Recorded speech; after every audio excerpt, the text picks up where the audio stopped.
Project 2.5, the AT Fire Alarm by Atticus Diploidy. The purpose of this project is to create a functioning fire alarm that can detect heat and smoke and cause a buzzer to go off when it reaches a certain level. This ISP can be broken down into two more minor features, the smoke detector and fire alarm. First, let's look at the fire alarm. The TMP36 is an interesting component as the voltage it emits will increase and decrease at a known rate dependent on the temperature. The equation to calculate the voltage emitted by the TMP36 is degrees C equals, in brackets, voltage minus 0.5, close brackets, times 100. The TMP36 has a voltage ground and output as its pinout. Looking at the fire alarm, represented by the yellow wires, there's a large combination of different parts. This is the circuit diagram for how the fire alarm aspect of this ISP works. The TMP36 is connected to an op-amp to generate a low resistance, consistent path for the voltage to travel through. In most fire alarms, the temperature that causes them to go off is around 50 degrees Celsius. When the op-amp receives a value from the TMP36 that is 1 volt or above, the output of the op-amp will turn on due to how the negative wire is pinned. The op-amp's negative rail is placed between two 36k ohm resistors and one 18k resistor. Therefore, the junction point in between the 18 and 36 resistor is 1/5 of the original voltage, or 1 volt.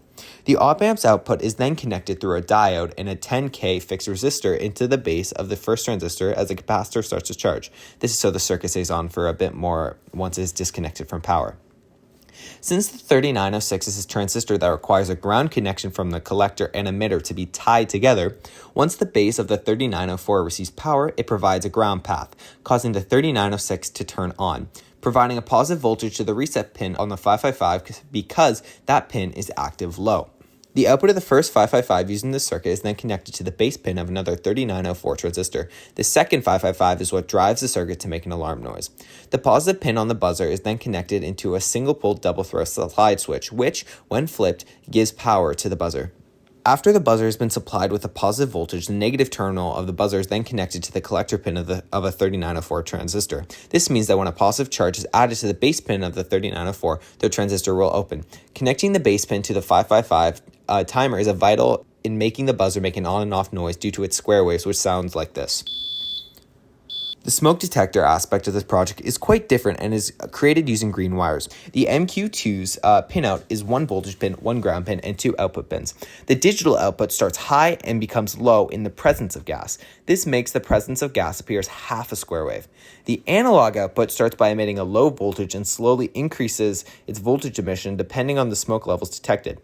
In this project, I used the analog output of the MQ2. Attaching the output of the smoke detector to the positive input of the op-amp and the op-amp's negative input to its output makes it so that when the smoke detector releases any amount of voltage, instead of the voltage being variable, the output of the op-amp will be 5 volts. Similar to the fire alarm, the smoke detector's buzzer output is connected to the ground through a transistor connected to a 555 timer. This provides the same effect as the fire alarm, where the 555 will produce square waves and connect those square waves to the transistor, causing a buzzer to go on and off like a regular fire alarm, and it sounds like this.